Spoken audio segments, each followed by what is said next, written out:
ایک ہے تعظیم اور ایک ہے عبادت. یہ دونوں لفظ آپ سے سننا چاہتا ہوں. تعظیم اور پھر یاد کر لیں ہر عبادت میں تعظیم ہے. کہیے. مگر ہر تعظیم ہرگز عبادت نہیں. یاد کر لیا. ہم اللہ والوں کی، اللہ کے پیاروں کی، اللہ کی نشانیوں کی، برکت والی چیزوں کی تعظیم کرتے ہیں. عبادت اونچی. سجدہ کرنا اور جھکنا دو الگ باتیں. دھیان سے سنو. ماں کے قدموں کو چومنے جھکا ہوں، شکل سجدے کی ہے، تعظیم ہے. کیا ہے؟ مقصد کیا ہے؟ بوسہ دینا، قدم بوسی کرنا. مقصد سجدہ، شکل ویسی ہے. شکل سجدہ کرنے کے لیے جھکا ہوں اللہ کو تو شکل ویسی ہے، مگر اس کو اس سے یعنی قدم بوسی سے ملا کر کہنا درست ہوگا؟ اونچی. فرق کیسے کریں گے؟ نیت سے. فرق کیسے کریں گے؟ اور نبی پاک صلی اللہ علیہ وسلم نے پہلے فرما دیا انما الاعمال بالنیات. اعمال نیتوں کے ساتھ ہیں، عملوں کا دار و مدار نیت پر. ایک شخص قدم بوسی کو جھکا ہے، ایک شخص سجدے کو جھکا ہے. دونوں کا فیصلہ کیسے ہوگا؟ نیت. تو یہ فتویٰ لگانے والے نیت جانتے ہیں؟ پھر کیوں فتوے لگاتے ہیں؟ نیت دل کے ارادے کا نام ہے. دل میں کیا ہے؟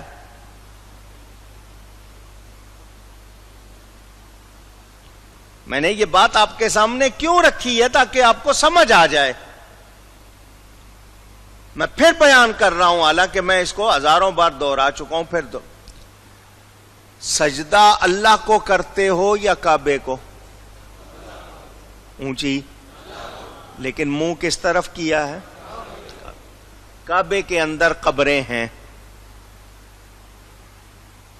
کعبۃ اللہ جو ہے اس کے اندر قبریں. حضرت اسماعیل علیہ السلام کی قبر، ان کی والدہ حضرت ہاجرہ کی قبر. اور تھانوی نے ایک تیسری قبر کا بھی بتایا ہے. حضرت آدم بنوری حضرت مجدد الفسانی کے خلیفہ تھے، ان کا انتقال وہیں ہوا. بہت کوشش کی ان کے جسم کو ہٹانے کی، نہیں ہٹا. لوگوں نے کہا یہ یہیں دفن ہونا چاہتے ہیں، وہیں دفن کیا گیا. یہ تھانوی کا بیان ہے. مگر وہ دو قبریں ہیں. تو جتنے لوگ سجدہ کر رہے ہیں کعبے کی طرف منہ کر کے، ان سے پوچھا جائے نیت کعبے کی ہے یا قبروں کی ہے؟ اونچی. کون کہے گا قبروں کی؟ یہ بھی منہ کرتے ہیں. کوئی ان سے کہے کہ تم کعبے کو نہیں قبروں کو کر رہے ہو سجدہ، تو کہیں گے ہماری نیت قبروں کی نہیں. تو اپنی نیت پر تو فوراً اپنے آپ کو بچا رہے ہو. جب دوسرا کہہ رہا ہے میں چومنے کے لیے جھکاؤں تو اس پہ سجدے کا فتویٰ کیوں لگا رہے ہو؟ سمجھ آ رہی ہے بات؟ بات واضح ہوئی؟ تو اب یہ لوگ جان لیں کہ ہر عبادت میں تعظیم ہے، مگر ہر تعظیم عبادت. 14 اگست آ رہی ہے. ترانے کے لیے کھڑے ہوں گے، جھنڈے کے لیے ساری قوم کھڑی ہو جائے گی.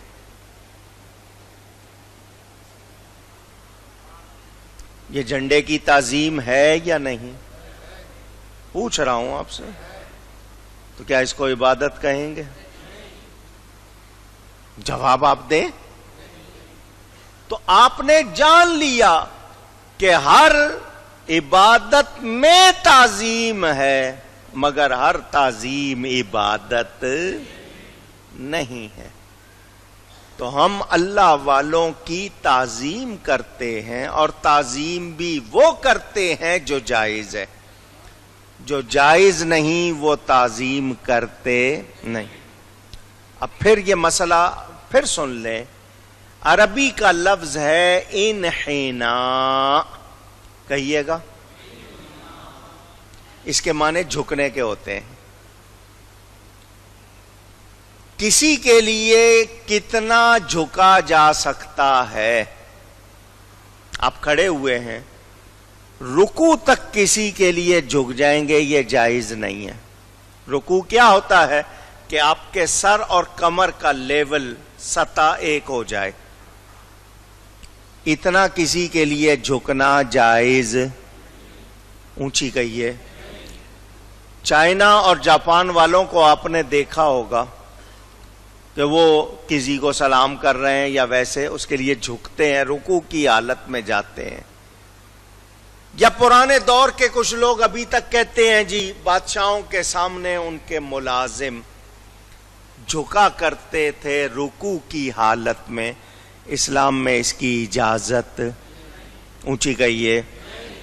آپ نے سب نے جان لیا کہ اتنا جھکنا معمولی سا، آپ نے سر ہلکا سا نیچے کیا، اس میں کوئی بات نہیں ہے، لیکن اتنا جھک رہے ہیں رکوع کی شکل بن رہی ہے، وہ جائز. اونچی کہیے نا ذرا. اب دھیان دیجئے میری طرف. پتہ چل گیا کہ تعظیم کے لیے جھکنا نہیں ہے، یہ معلوم ہو گیا. ایک کام ایسا کرنا ہے بغیر جھکے ہو نہیں سکتا. بغیر جھکے اب کیا کرے؟ مثلا ابھی آپ کو میں نے بتایا ماں کے قدموں کو چومنا. ہماری فقہ حنفی کی کتاب ہے، فقہ حنفی میں بڑی مشہور کتاب ہے در مختار، اس میں بھی یہ بیان موجود کہ ماں کے قدموں کو چومنا ایسا جیسے جنت کی چوکھٹ کو بوسا دینا. اب 5 فٹ سے زیادہ قد ہے بیٹے کا، ماں کے قدموں کو چومنا چاہتا ہے تو ماں سے کہے ماں ذرا پاؤں اوپر اٹھاؤ میں چوم لوں، کیونکہ جھکا تو شرک نہ ہو جائے. تو کیا ماں کا پاؤں 5 فٹ اٹھے گا؟ اور جو اس طرح کہے گا وہ ادب والا کہلائے گا؟ بیٹے کو جھکنا پڑے گا. مقصد جھکنا نہیں ہے، مقصد بوسا ہے. مقصد پاؤں کو بوسا دینا ہے، مقصد جھکنا. اور یہ کام جھکے بغیر ہو سکتا تو اس جھکنے کو منع نہیں کیا جائے گا. میں نے یہ پورا مسئلہ اپنی کتاب میں لکھ دیا، جس کا دل چاہے پڑھ لے. ابھی توجہ سے سن لیں، میں آپ کو ثبوت دے رہا ہوں. حضور صلی اللہ علیہ وآلہ وسلم کے ایک صحابی، غالباً حضرت عبداللہ ابن مسعود رضی اللہ تعالیٰ عنہ کا نام ہے وہاں. ان کی کیا عادت تھی؟ نبی پاک صلی اللہ علیہ وسلم جب تشریف لاتے وہ نبی پاک کا استقبال کرتے اور حضور کے قدموں سے نالین شریف لیتے تھے. کھڑے ہو کے لیتے تھے یا بیٹھ کے؟ جھک کے لیتے تھے یا اکڑ کے؟ جواب دیجئے. جھک کے لیتے. حضور صلی اللہ علیہ وسلم کے مبارک قدموں سے نالین شریف اپنے ہاتھ میں لیتے، ایک نالین شریف دائیں آستین میں ڈال دیتے، ایک بائیں آستین میں ڈال دیتے. صحابی تھے. محفل میں آ کر بیٹھے، نالین شریف ان کے ساتھ ہوتی تھی. کبھی کسی نے فتویٰ لگایا؟ اونچی. وہ صحابی تھے، جانتے تھے. حضور صلی اللہ علیہ وسلم جب تشریف لے جاتے وہ اپنی آستینوں سے نالین شریف نکال کر قدموں میں پیش کرتے. یہ کام جھکے بغیر ہو سکتا ہے؟ اونچی. حضور نے ان کو منع فرمایا؟ کسی صحابی نے فتویٰ لگایا؟ آج کیوں لگتا ہے؟ جہاں کام ایسا کرنا ہے کہ بغیر جھکے ہو سکتا، وہ جھکنا اور ہے، کیونکہ مقصد جھکنا نہیں ہے. فرق کرنے والی چیز کیا ہے؟ اونچی کہیے نیت.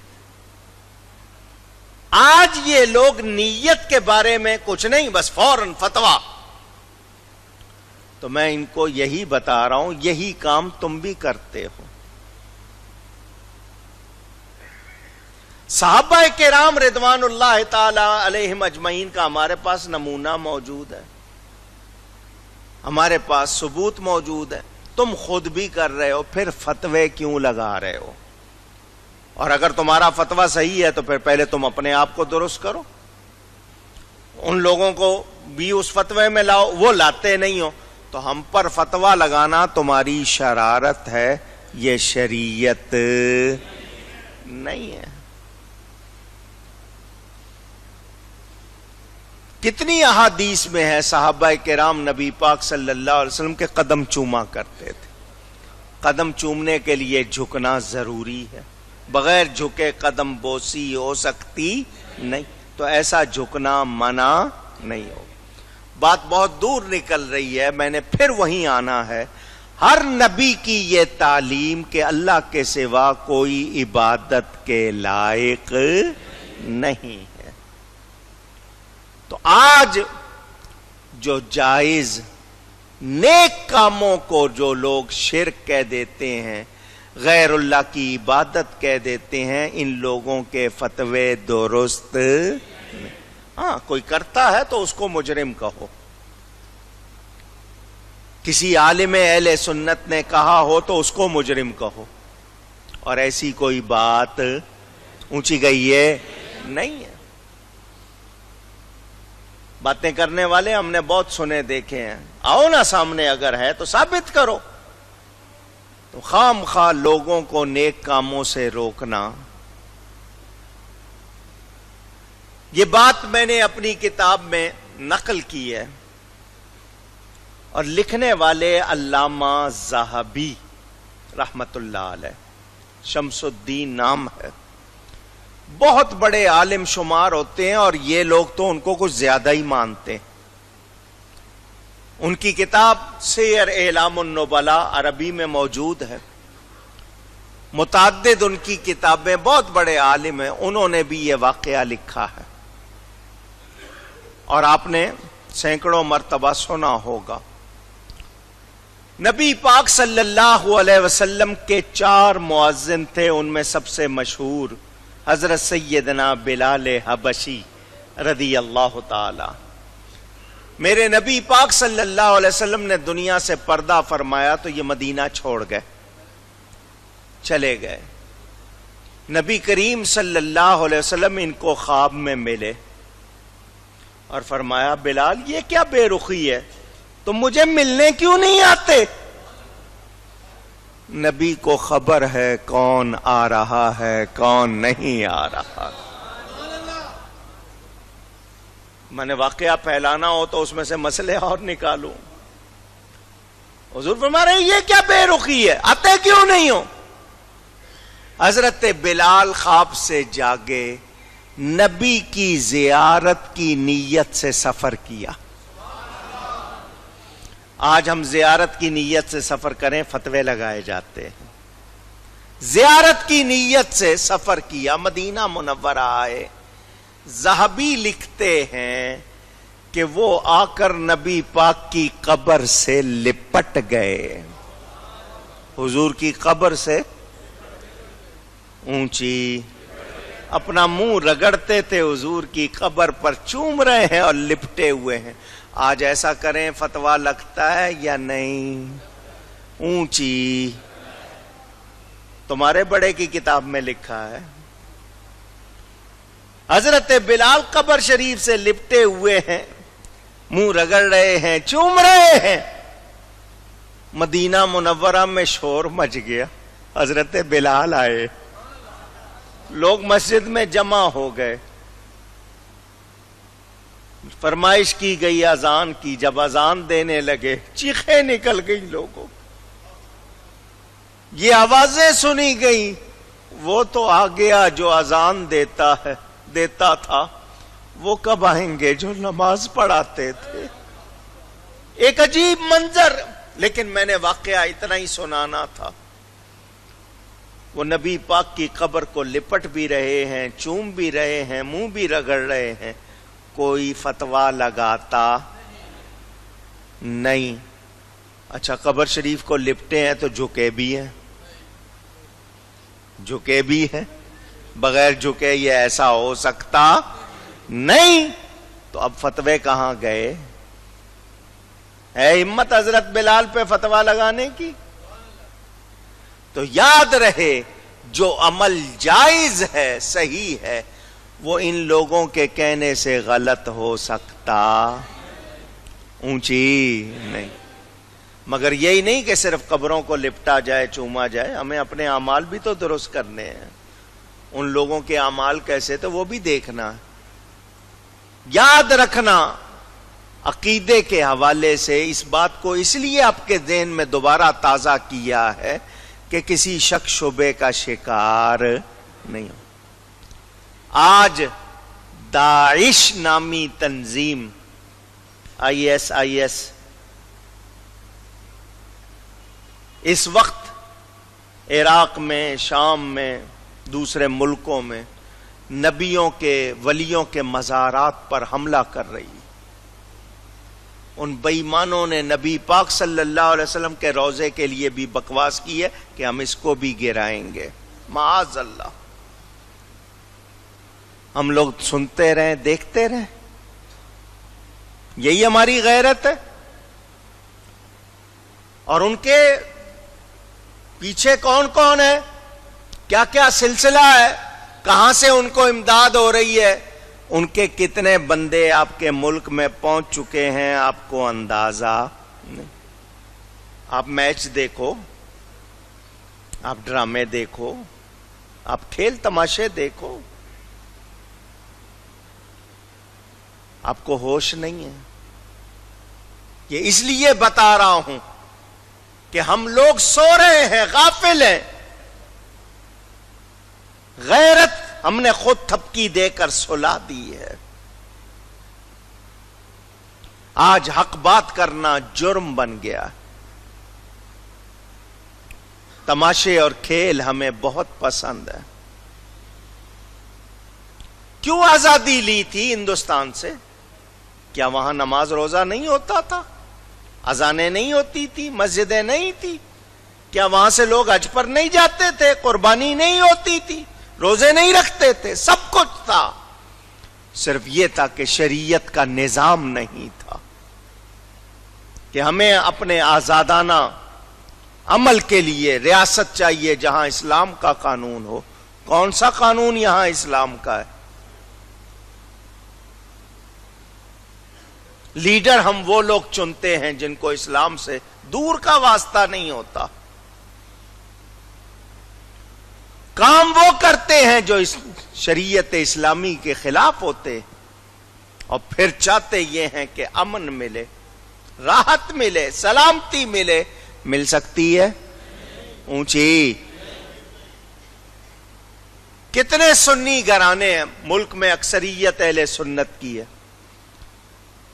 آپ کے کتنے بچوں کو یا خود آپ کو ہمارے عقیدوں کے بارے میں کتنی معلومات؟ کیا فرق ہے ہم میں اور دوسروں میں؟ 6 کلمے پوچھ لوں تو سب کو یاد نہیں ہے. ہمارا دوسروں سے اختلاف کیا ہے یاد نہیں ہے. یہ جمعہ ہماری ایک وحدت کا اظہار تھا, اسلامی قوت اور شوکت کا اظہار تھا. اس کے لیے کتنی تیاری ہوتی تھی, اس پر کتنا ثواب تھا, کتنا شوق ہوتا تھا لوگوں کو. آخری جب خطبہ شروع ہوگا تب مسجد آئیں گے. کون سا لباس پہن کر آئیں گے؟ سروں پر ٹوپیاں رکھنا بھی اب ہمیں پسند نہیں ہے. ٹی شرٹ, اس پہ بھی جب تک غیر مسلموں کے 10 اشتہار نہ لگے ہوں ہمارے بچے پسند نہیں کرتے. کیا ہے یہ سب کچھ؟ اور پھر چاہتے ہیں امن ہو جائے تو ہوگا. سوچنا ہوگا, غور کرنا ہوگا. معاشی طور پر، معاشرتی طور پر ہمارے اندر کیا رہ گیا؟ اسلام والی کون سی بات رہ گئی؟ چند گھرانے، چند افراد یا کچھ فیصد لوگ، باقی سب کا کیا حال ہے؟ ابھی رمضان گزرے کتنے دن ہوئے ہیں، مسجدوں کا حال دیکھ لیں. کیا نماز صرف رمضان میں ہوتی ہے اونچی؟ باقی دنوں میں فرض نہیں ہے؟ نہیں آ رہا آپ کے سامنے؟ تو یہ مجھے اور آپ کو جاننا چاہیے، اپنی ذمہ داری پہچاننا چاہیے، اپنے عقیدے یاد کرو.